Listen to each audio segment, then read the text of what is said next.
super, hyper smart on figuring out the name. It had to be insured. Welcome back to Noob School.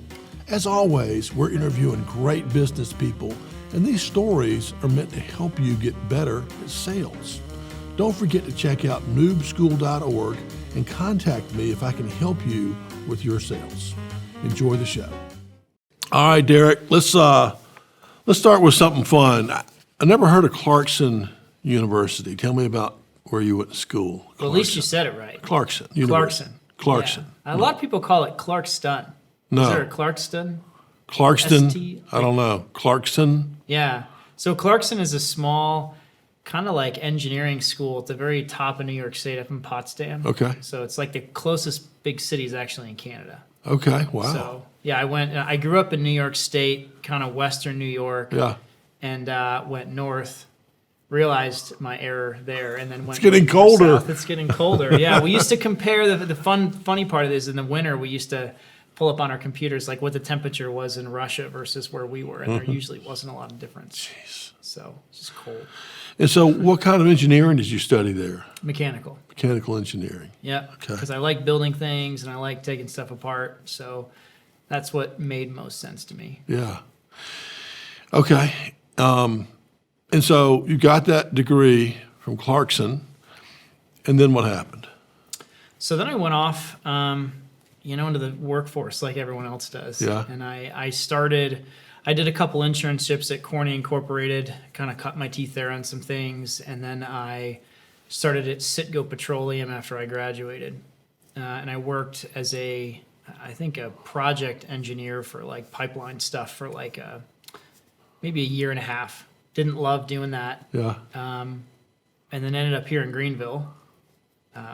GE actually flew me here to interview. Yeah. But it was doing stuff with pipes, and I'm like, I don't like pipes. I don't want Right. to do that anymore. So, but I ended up here anyway, and then I started a company after that year and a half, which was actually a software company, which I had no experience in, which is where I had to learn all the sales stuff we'll talk about. But We will. That's kind of crazy, though. And I certainly don't know the story, but to go from working for Citgo, doing pipeline project management type work, to moving to Greenville, for one thing. I mean, how did we get so lucky to get you down here? Well, my wife interviewed here and found a job, and she liked downtown Okay. so much Yeah. that we decided to move here. Wow. So so at the time, we were engaged to be married, and I was like, hey, where do you want to go live? I was living in Tulsa, Oklahoma at the time. I didn't really love the Midwest. And so Yeah. I said, where do you want to go? And so she found Greenville, and she had a couple different choices of jobs. She picked here, so this is where we came. Been here ever since. Well, fantastic. Now this is home. It's been 13 or 14 years we've been And here. do y'all spend a lot of time downtown? We used to before we had 3 kids. Now it's a little harder. But yeah, we love downtown. I'm downtown at least a couple times a week for work stuff. But yeah, we still love it. Great. Well, that's great. I'm glad you're here. It's amazing how that downtown brings people. Mm-hmm. It's just so. Well, I mean, what do you think she likes so much about it? I don't know. I mean, obviously everyone knows why Greenville's great. The downtown's very alluring. Yeah. It's not like I think it wasn't. We could get all the stuff we wanted in a city without going to Atlanta or Charlotte or a bigger city. I think we Yeah. just like that kind of quaint, Yeah. small city town feel that Greenville still had, and it's changed a lot in 14 years. So it's much bigger than I feel like it used to be. Yeah. There didn't used to be rush hour traffic. Yeah. I don't think I've been here as long as a lot of people, but we didn't usually have rush hour traffic in Greenville, and now we do. It's not that much of a rush. It's really not that bad. It's really not that I'll tell you, one of my theories, because I live down there now, is just I think that the safety and cleanliness are 2 huge things that unless there's a problem, they go unnoticed, right? You don't really notice that it's safe, right? It's just you notice if there's a problem, but Yeah. I'm there all the time, and it's just always safe. There's never seems to be a problem, Yeah. and it's clean, and it's beautiful. I mean, the waterfall's beautiful. A lot of parts are, but I mean, I don't think I've been anywhere downtown in the last 13 years where I didn't feel safe. Yeah. I think you do a pretty good job of that. that's cool. And good buskers down there, good music. Some people play down there near the waterfall, play saxophones and such. Yeah. I wonder who does that. They're very good, Yeah, they are good very music. Anyway, so you came down here, and how in the world did you go from mechanical engineer on the oil to a software company like Fusion? So the short story of how that happened was I love building things. It is just in me, my innate nature to do that. And so even while I was working at Citgo Petroleum in Tulsa, at night I was moonlighting building different things. It started with a music website. So this was back when like MySpace was around. And there wasn't I didn't think there was a great way to discover music. I wanted to build something and it never got off the ground, but I started that early stages kind of building it. And along the way in that process, I met an individual who ended up becoming my co-founder to start Fusion, the software company that we built. And so that's what kind of pulled me into software. So I was working on building a website. We're working very closely together. I'm kind of a tech geek to begin with, and so software made sense to me. I have a little bit of programming background. And so when we started working together, I was like, this is really cool. I want to keep doing this. He actually had a company at the time that was selling software to schools. And one thing led to another, and he said, hey, would you want to come join me on this? And I said, sure, let's do it. I'm not happy. So I started working just basically to help him do that. And then eventually I started working full time, selling the software to schools. And then eventually, this was kind of during like the recession in 2008 to 10, we shifted from software for schools to software for healthcare. And that's where Fusion Web Clinic came about. And then it really started to grow and become the company that it was. Cool. Yeah. Now that was for people listening. That has been your home run so far. Your biggest success. Yeah. And it was software for. Explain it to us. Medical. Yeah. Well, the medical field is so broad. It always requires explanation. Yeah. So it was basically electronic medical records for pediatric occupational, physical, and speech therapists. Okay. So most people are like, oh, you sold software to doctors. Well, not really. I never sold to a doctor in my life. Yeah. But it is the same kind of field. So what that essentially means is we help a clinic or a practice that provides those services kind of run their business. So if they see a patient for physical therapy, a kid, or speech therapy, they've got to document for that patient. They've got to schedule them. They've got to submit their claims to insurance for billing. I mean, all that stuff requires a lot of. So our software helped them to manage and do all of that in kind of one piece. So would it be safe to say it was a SaaS solution for that very particular type of therapists? Yes. Yeah, it definitely was a SaaS. And then how did y'all pick that niche? Well, my wife, this is where my wife likes to take all the credit. Much deserved. It really was her. She introduced us to someone that she worked for. So she was an occupational therapist. And when we were kind of looking at different business ideas to grow the school side, it kind of blended a little bit with therapy. So my wife said, why don't you go talk to this guy and see if he could use that software that you've already built? And so we did. We went and talked with him. One thing led to another. He was very interested in having something similar, but we couldn't quite use the same thing we'd built. So we ended up building something brand new from scratch over probably 8 months to get to a version 1 that was very rudimentary, but that kind of got plugged into his practice, starting to do some of the things that he wanted to do. And so that's kind of how we got into the healthcare side, was just an introduction that my wife made and some guy who was interested in working with us. And he was the right resource for us at the time. Yeah. To really help. He knew a lot about the industry and what software needed to be built, and we knew how to build the software and work through it. And so it was a very good blend. Did he become a partner with you, or just a really good customer? Just a really good customer. So I think we've joked about this in hindsight. He was like, "Man, I really should have had stock in that." But he was just someone who wanted a better product, and we said, hey, if you work with us, we'll work with you to build a better product. And so I think he used the software free for quite a long time, just at his practices, and then spent a lot of time, very grateful for his help building that out. And so did you have the company, was it 6 years or longer? No, so we, from when we kind of started it to when we sold it, was 10 years. 10 years. And then I stayed another year and a half to transition. So almost 12 I was 12 years, there. okay. Yeah. And so how many customers did you have when you sold it 10 years later? Oh, that's a good question.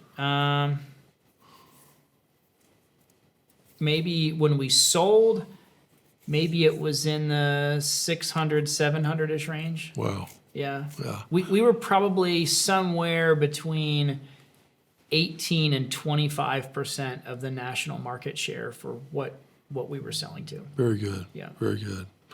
Well, interesting, just kind of coaching points for the noobs out there. Several things, a lot of things you did right, but a couple of them I'll point out. One is you were able to try this and kind of start it while you were doing a regular job. Yep. And so, a lot of people will make excuses and say, well, I can't raise money or I can't afford to try something. I mean, there's entrepreneurs, by definition, find ways to get things done. I like excuses because they eliminate some of my other competition. Absolutely. People who use them, it's just one less competitor I have to worry about, right? So that's a good one. And the other one is the ability to start small. So can we get one therapist who wants to use this stuff? Yeah. We don't need, to have any kind of big plan to do the whole world. So very, very cool. Yeah, and it was, it started as a dream, but we saw the potential of solving a problem. Like, we looked at the other stuff that was out there and we said, man, we feel like we could do a better job building this. Yeah. Lo and behold, yeah, we could. It just took us, a long time. It was hard. It was hard, yeah. And so sales-wise, it's not easy to sell these things, particularly to people that don't live in Greenville and that you don't know. Tell us about what you learned about the sales world in doing that. Yeah. So first off, I didn't really go into sales by choice, other than the fact that I was dragged into it after starting a company and realizing somebody's going to have to sell this stuff. And so my business partner was focused just on the development of the application, and I kind of took over most of the rest of the pieces of the company. And so one of those happened to be the sales and marketing side. And kind of how I got into sales is like, well, I guess we've built a V1 of this. They kind of like it. We need to keep making more money so we can work on this, because at the time I was doing all this support and we had more work than we could really do. And so I think that the first thing I did with sales was I picked up the phone. Well, I did research online. So I looked up like 10 clinics in South Carolina. I picked up the phone. I just started calling them and just saying, hey, we're like this local company, would you like to use some software? We think it's a little bit better. And interestingly enough, we had one taker, I think maybe out of like 10 phone calls. Yeah. And that one taker, I believe, is still a customer today. And they worked with us and they liked what we had, but I didn't really know what I was doing. I just kind of was like, oh, you pick up the phone and call people and you see if you can sell it to them. Yeah. So I knew that I kind of needed help on the sales side. And so I ended up being lucky enough to kind of get adopted into some sales training. And so I went through like the Sandler sales training that there was a couple local reps that did that. And so I just learned a ton about sales in a very short period of time. And my goal was to say, I'm going to come in thinking that I know nothing. I'm going to listen to everything they say, and anything that I think can apply, I'm going to take that and I'm going to use that as a tidbit and start to do it. And at first it was insanely daunting. Like the strategies and the methods and all these different things you can use. Sales techniques, I wasn't able to use them right. Like, it was like drinking from a firehouse. I would use them wrong. I'd go back and be like, I can't believe I said that in the conversation. I could tell by the reaction it was the wrong thing to say. And it was just like a very trial by fire thing. But eventually, after just practicing a lot, I really got the hang of it. And I think the biggest takeaway from that period of time in sales was that, like, it was okay for me to not know what I was doing. Like, if you have a business where there's 10 customers in the whole country, don't screw up a sales call. But if you're in a business where there's lots of customers, like, you just make sales calls and screw them up and, spend some time reflecting on what you think you said right, said wrong, talk to other people about it and get it figured out. But that was in the early days, I didn't know what I was doing. But now, then as we grew, I became kind of the expert on training the new sales staff. So I still kind of managed the sales team and the operation. So I went from actually doing sales to managing the sales operation, training the new hires, trying to figure out different strategies to help those people succeed. So we went through that whole spectrum of stuff. That's cool. So who was your main Sandler teacher? Who was it at the time? is it David McCrary? You know him? Bill McCrary. Bill McCrary, Yeah, that's right. Bill yeah, McCrary. yeah, and Walker. And Walter McKay. Yeah. Yep. So those are the two guys that I went through. And I kind of sat with both of them. And it's funny because I remember thinking, you know, some of the stuff I really liked about Walker and some of the stuff I really liked about Bill, the way they presented stuff. Very and so I different. try to take I try to take different things from both of them. And now I have my own strategies that I think are selfishly slightly superior to both, right? Because I became better than the master maybe, but yeah. Well, that's good. I worked with both those guys too. They're excellent, both excellent. Bill's retired now, but Yeah, I heard that. Walker's still at it. Still at it. Well, that's fantastic. What a story. You sold 600 or so customers. What was the? And I sold the first 100 customers myself. Yeah.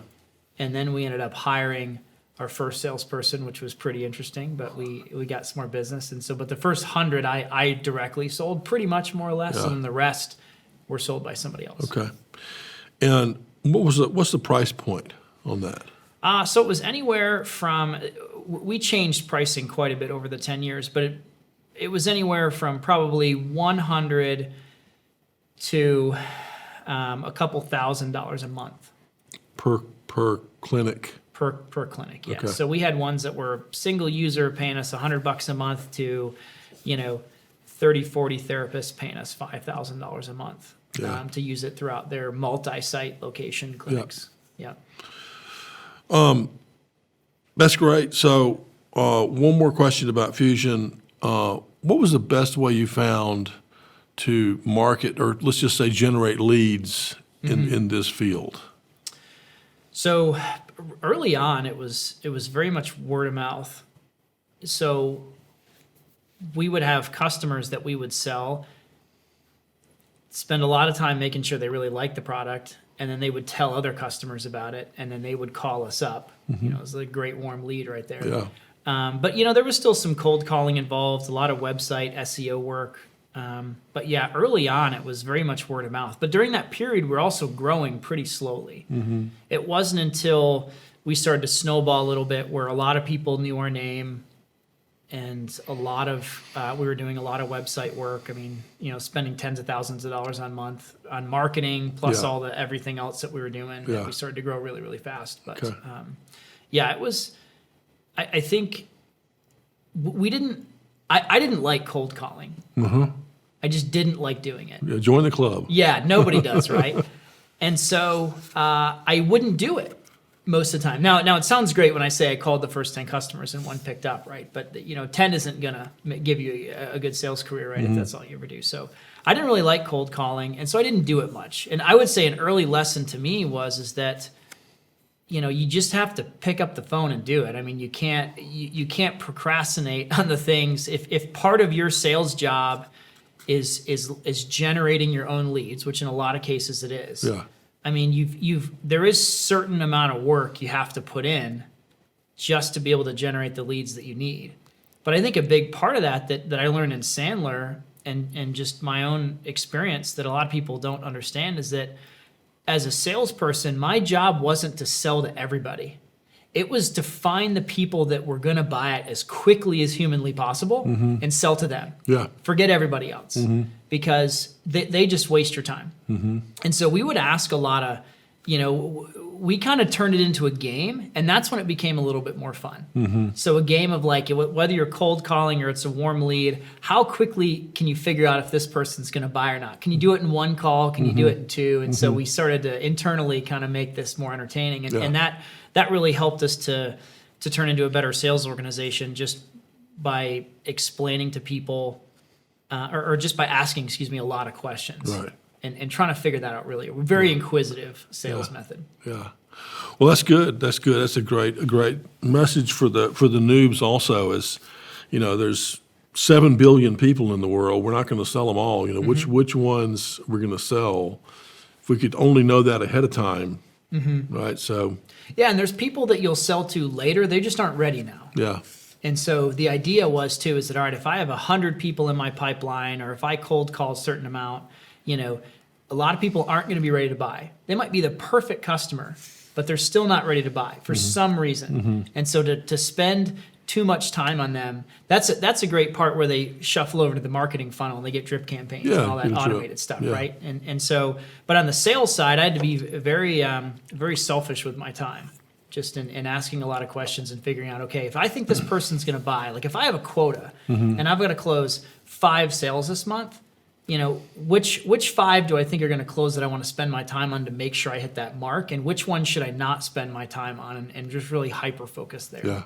Yeah. At least in the early days when we had one person, it was just me. And I spent 20% of my time on sales. Yeah, and also when you have to, you kind of figure stuff out quicker, don't you? Yeah. I think so. Well, so that was a great success, and you transitioned from engineer, project manager to sales king and entrepreneur and everything else. Sales king, I like that. But after you sold the business, what was that like at first? Was there a letdown after you finally left? Yeah, for sure. I think after I sold, there was so much going on in the transition period for the next year and a half. It didn't really hit me. It wasn't until I kind of completely exited the company and kind of took a deep breath. Took a small break, which it should have been bigger, but I took a small break, and it really was just.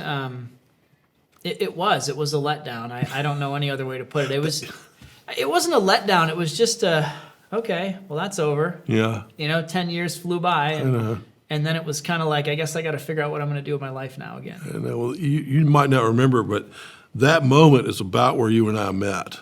We were sitting up in that next in Bank of America, and I didn't know you didn't know me, and we just started talking, and I said, what do you do? And you go, well, I just built this company up and sold it. I'm like, that's the story? Yeah. That's the whole story. That was that letdown coming through. It was like, I built this thing and now it's gone. Sold it. It's gone.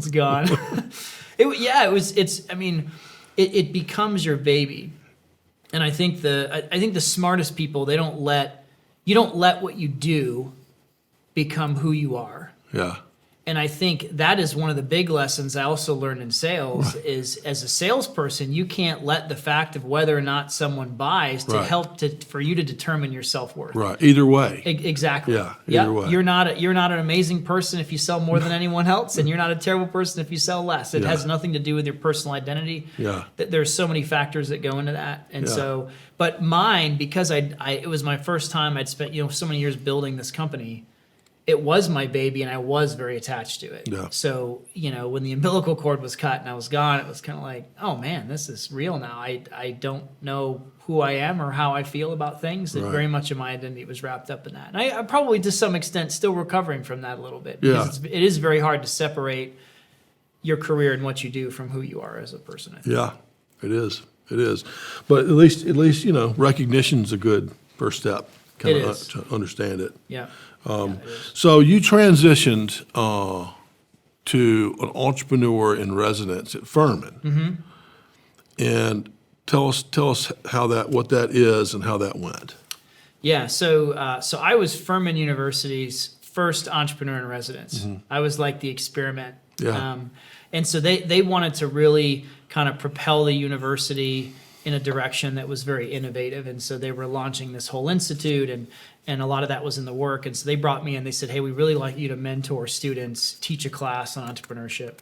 And, just like anything, there was good and bad things about that. The one thing I really loved, though, was I actually got to go back in the 10 or 15 years while I was building the company. A lot of the resources for entrepreneurs had totally changed. And so when I went back, and all of a sudden I'm looking at like MIT and Stanford and all these universities have all these freely available resources that are amazing, none of which I had when I was starting. It was actually cool to go back and teach a class and mentor students, and also at the same time look at the models that had been built and say, oh, that's why that worked. That's why this worked. That's why this didn't work. Yeah. And so that was a lot of fun, kind of for me to go through that period of kind of evaluating what I did and why some of the stuff I did worked so well. And then also just, helping to mentor students was a lot of fun. They got a crazy idea. What do you do with it? Yeah. And so I still do some mentoring. I've trailed off in the last few years as some of my other projects are firing up, but I I like helping other people Yeah. with the same things I had to struggle through. So, Was there ever any like classes on sales or questions about sales with these students, or were they all about the idea? you know, a lot of the early stage in universities was all about the idea. What's your big idea? How do you develop it? But what I taught in my class, and a lot of this was ideas I stole from MIT and Stanford, so I can't claim credit for them. But when I taught in my class was that you've got to find like the model that works. Like, what are people willing to pay for? So while you can do a lot thinking about the idea and what it's going to be, what you should really do is jump immediately into sales. And that's what the class was on, was to say, hey, can you think of an idea? And then can you go out and pitch it to somebody? But don't just say, would you like this idea? You know, that's the highest level of the pyramid. It's not the foundation. You want to go in, you want to say, hey, if I built this, would you use it? Oh, you would? Cool. Okay, well, would you give me $10 to reserve your first spot? I mean, that's a little sales right there. Would you give me $10 to reserve one of the first seats in doing this? Yeah. And the difference between free and $10 is monumental Yeah. in the startup world. Are you willing to part with any money? Any money? Right. And the stupid example I used to use for the students was that if I'm on the street and I've got a bag full of red staplers, and I walk up to people and I say, hey, take this stapler. It's totally free. Would you take it, right? A lot of people take the stapler. I mean, like getting a free thing. Okay, cool. You know, unless some people may not have pockets or whatever. But people are taking the free staplers. Yeah. But if I came up and I said, hey, this stapler is a nickel, like how many people take it? Probably none. Yeah. If, you know, I never actually did this, but I liked using it because I thought it proved an interesting point that the second you add a value to something, then it becomes sales, and you've got to be good at what you do. If there isn't any sort of value associated with it, if the value is zero, you know, you can't really assume that idea is good unless you're testing it. So in the class, the whole point was to say, okay, go see if you can make some money doing this. And the team in the class that had the best grade was the team that they started out as they wanted to build a social app for universities. And I was like, you mean Facebook? And they're like, yeah, but different. And I was like, okay. And but they pivoted really fast. Yeah. And they said, you know what? Instead of doing that, we really think that like students have all this stuff lying around, but they're too lazy to go sell it on eBay. It takes too much work. So what we're going to do is we're going to go door to door and we're going to ask people for stuff that they don't want to, and I'm paraphrasing all this, but they don't want to sell themselves. Yeah. We're going to quickly snap pictures of it, assign some sort of value, throw it up online, and if we sell it for you, we take 50% of what you sell it for. But guess what? You just got money as a college student for something that's sitting in your closet that you don't want. Yeah. And the winning team actually went out and they did it. They went to a couple dorms of their friends, found a cowboy hat, some other stuff. They ended up selling it. They made $280 in a weekend. Nice. And I'm like, see, this is where if you jump right into the sales side and you start working that, the whole idea behind a startup is you have to have something that people want to buy. Yeah. And so getting right into the sales side right off the bat is usually always my number one recommendation. Yeah. And there's lots of ways to do that we could talk a lot about, but I think most people spend too much time ideating, thinking about the idea, talking with their friends on how cool it is. And what they really should be doing is just going out and selling it, even if it doesn't exist yet. Go try to sell it and see what happens. Yeah, I love it. That's a great idea. I mean, as fast as they can get to commerce, that's when you find out what's really going on, right? Right. That's great. That's awesome. So now you've established Pedersen Family Ventures. So I know you have a chocolate company in there. What all's going on in the ventures? Well, Pedersen Family Ventures is really kind of like a holding company for a lot of the different projects that I have going on. Yeah. So a lot of my projects seem to turn into companies. I don't know if that's a good thing or a bad thing, but I've got a couple different LLCs, one of which is going to be a chocolate factory here hopefully pretty soon. So I have, but again, I didn't start by building the factory. I started by just delivering orders. So I started making chocolate as a hobby. Someone asked me if they could buy some. I said, sure. So I made it for them. I sold it to them. Cool. Maybe I can do that again. Yeah. You know, I kind of went right to sales. And so I didn't have a 100-page business plan of what that looks like. I still don't have a 100-page business plan of what the factory is going to look like. Good. I just know that I think I have something that I've seen that people want to buy, which is kind of custom molded and branded chocolate and different varieties. And so we're working on that, and then a couple of other little projects that are unannounced here that we think might be kind of cool. So Good. yeah, That's cool. So you're having fun and able to do more things now. That's cool. That's cool. Well, sure. tell us, do you have any like a sales story of like maybe a large deal you worked on? Kind of work us through that. Yeah, sure. Large. I'll start with saying large deals are interesting. Is maybe the best way to put it. Yeah. I think in Sandler they called them the whales. Right? Okay. So something is your whale. Like if you don't have a big enough boat, it's hard to hunt whales. Yeah. And so there's two different stories I could talk about. The first one being kind of a large school district with the school software we started with. But the better one might actually be just one of the larger deals at Fusion that we worked on that was a multi-location, I think even multi-state practice. And, in my experience, the bigger the deal is, the more complex it is, especially if the customer thinks that they're big enough on your books to throw around their weight. And so, it started off as, our average time to close a sale was, I think we got it down over a period of time to about 24 days from first call to close. That's outstanding. Yeah, I think for like a small enterprise deal, that's pretty good.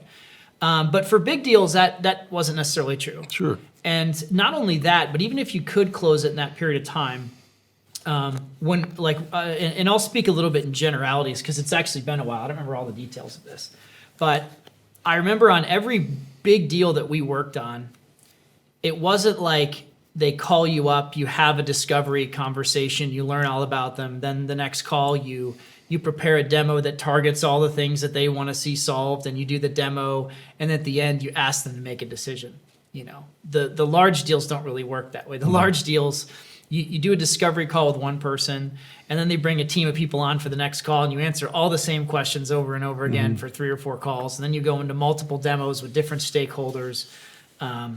And there's just a huge process involved in that, which I think the biggest thing I learned in that was just asking at the beginning of this, who all is involved in making the decision to purchase this? And it's such a small, insignificant question, but man, is it helpful when you just seed them with the idea of, hey, instead of me just giving you a demo or giving you the full demo, would it make sense to just show you enough for you to go back and tell them that they should look at this?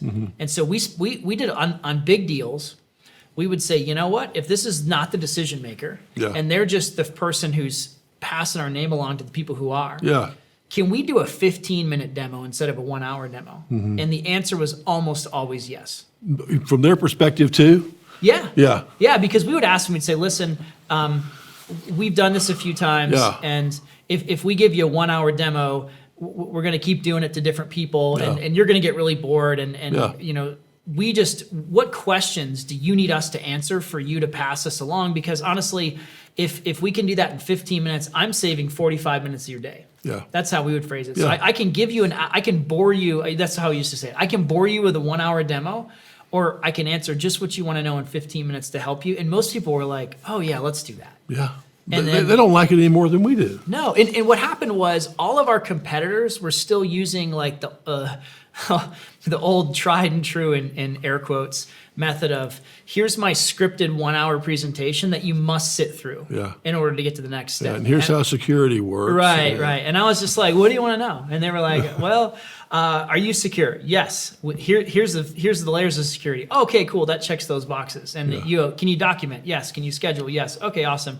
Man, this seems really great. Can I just see what it looks like? Sure, I'll pull it up on the screen for 2 minutes. We'll talk about it. And it looks great. Cool, I'll pass you along. And then we ended up doing 3 or 4 15-minute demos followed by maybe a 2-hour demo rather than hour and a half demos every single time to a bunch of different stakeholders. That's because a large company just doesn't make decisions the same way a small one does. So when you're on the bigger deals, that's where you really have to be good at what you do as a salesperson to make sure that you're not burning up your time. Because I have also worked on really big deals that haven't gone through where I've spent 30, 40 hours total time between phone calls and demos and, going and meeting with development teams, seeing that they could build a new feature to help, like all this stuff when you don't get the deal. And that's super frustrating. Oh, man. That's super frustrating, especially when like whether or not you get the deal means if you keep your job or if you just have any more money to spend on someone else next month if you're a small company.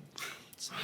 Yeah, big deals are definitely interesting, but that's a great point. No one's never heard it said quite that way. But Sandler would use the word customary, right? They would say it's customary for us at first to do a 15. Customary can be a very effective word. It can be. Well, and this is how I really like a lot of the Sandler Foundation stuff. I'm a big believer in it. I have most of it memorized, probably still to this day if you ask me questions about it. But I tweaked it a little bit to what I thought might work better with our customer base. So I didn't like the word customary. I used it at the beginning because that was the word I was seated with. But what I found, the way my customers reacted, which was in my particular case, many times women in their late 30s. So I have no idea how people would react to this. But many times when I said that, it was kind of like, oh, so we have to play by your rules. Like, this is the way I do it. And so my thing was always that I want to make this super easy to buy. I want pricing to be easy to understand. I want us to be easy to work with. And I had probably on 2 or 3 separate occasions, I had customers, when I finally asked them, what pushed you over the edge? They said, well, you were just so much easier to talk to on the phone and so much easier to work with. I just got the feeling that hopefully your software will be that way too. Yeah. And then my mind was blown. It was like, man, this is actually paying off, not forcing you to go through what's customary. Yeah. But I still was controlling the process. Yeah, but it was the way I went about it, the way I described it, that made them still feel in control of the process, but me not letting it get out of hand. If you're not going to make a decision for 9 months, I'm not going to give you a 4-hour demo. It is not going to happen. I just am not. I refuse. You don't want to waste their time. Yeah. And that's how you had to put it, because it'd be like, we really want like a 3-hour demo. And so usually what I would do is I would say, we're growing really fast and a lot changes in 9 months. So what I don't want to do is I want to give you a demo now, and then 9 months from now, something that you fell in love with has changed. Yeah. And you can't get that anymore. We don't even sell it, or it costs a different amount of money, and then you're really, really frustrated and you can't get what you want. I don't want you to go through that. Yeah. And I mean, 90% of the time, it'd be like, oh, okay, well, let's just look at it real quick, and then 6 months later, we'll do a more official demo. So I would push any of those off I could if I knew that the decision wasn't going to be made for a while. Excellent. So let me ask you this, back on words. What's your favorite word? My favorite. So is this like a favorite sales word? No, just word in general, your favorite word. Gosh, I don't know. I can't use the anymore, right? Because Ohio State just took that. I suppose so. I won't tell anyone. Yeah. You even prepped me for this question. I did. I didn't know what it was earlier, and I still don't know what my favorite word is. Maybe it's sales. Okay, That's, sales. when in Rome, right? That's perfect. Finally, someone says the right word. That's right. That's great. That's right. Well, that's great, particularly considering what you said about your story with Fusion, is that you figured out quickly that was the most important thing. It's not sales so much, but just, can you sell something? Will someone buy it? And if so, at what price? That's a good word. And I think in the entrepreneur world too, as one of the founders, I mean, you have to be the company's first and best salesperson. Yeah. So you can't, I've seen a lot of other companies struggle with this. You can't have no experience in sales, then hire out your first salesperson. You have no idea how to manage them. It becomes a very difficult exercise. Yeah. And so I felt like I had to be good at sales. Yeah. So when I brought the other salespeople in, I would be able to step out of that and then try to get good at sales management. But I couldn't do that unless I could look them in the eye as a peer almost and say, hey, I want to help you. Yeah. I want to help you do a better job at selling. Here are some of the things I'm seeing that I think might be hindering you a little bit that I want to help you with. Yeah. But you can't do that if you know nothing about sales and you bring in a rock star. I agree. And many times successful companies or have one person focusing on sales and one on the product. Yeah, and I'll give a shout out too to Sarah Higgs, who was the best salesperson we had at Fusion. Oh yeah. And she didn't start in sales. She came from, I think I think she came from, I want to say, genetic counseling. Like she was a counselor for like parents who were going to have, Yeah. I think, babies with genetic issues. And it was like, I think she went to school for it, came out, and she was like, it was the hardest thing. I couldn't do it. And so she joined our team, and she knew nothing about sales, but she was smart, super eager to learn, just excited to be there every day, and super teachable. And she just killed it. Yeah. She just killed it. And she's still there? No, she's working for a different company now.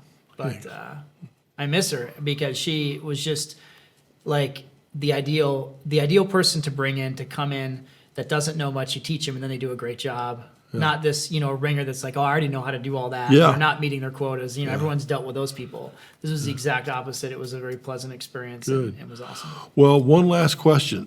Do you have any final advice for the noobs you want to share? Yeah, I would say, I think in summary, I feel like sales is just as much about time management as it is about anything else. And so if you can figure out how to spend all of your time with only the people who are most likely to buy, I think your numbers are going to show it. And then if you don't have anyone that you don't think is going to buy, don't spend a lot of extra time with them. Try to trim time off that and go find customers through prospecting that you think will buy. Yeah. I think all the best cases we had with myself being successful and salespeople, I think we really kind of adopted that mindset, which is our product. Not everyone's going to buy our product. It isn't for everybody. Let's just go find the people who are really excited about it and want it, and let's sell it to them right now. And then next month, let's go do the same thing. Yeah. And then 3 months from now, some people we talked to in the past will probably be at that stage, and let's go talk to them. And so it was just hyper focusing. And I think, I think time management makes sense in sales, but I think not only time management for how do I cram everything I'm supposed to do in, but how to strategically select the things I should be doing on a daily basis based on the fact of hitting the goals. Does that make sense? Absolutely. I totally agree, and I'll leave it at that. But it's what salespeople are doing every day, who they're talking to. The fact that they're talking to people to begin with is a good start. Sure is. But who they're talking to is even more important. So. Yeah. But Derek, thank you for taking some of your time you're welcome. away from, I guess, taking over the Hershey chocolate business or Willy Wonka or something. I Don't tell Hershey I'm coming from. I won't tell them. But anyway, you've been remarkably successful. Greenville's very, very happy you and your wife and your family are here now, and appreciate your comments for our noobs. Yeah, well, I hope it's helpful, and if anyone who's listening wants to reach out, I'm more than happy to talk sales anytime. I love sales. Love it. Well, we'll put your contact information on the screen. All right, let's do it. Thank you, man. Thanks, John. Appreciate it. Okay.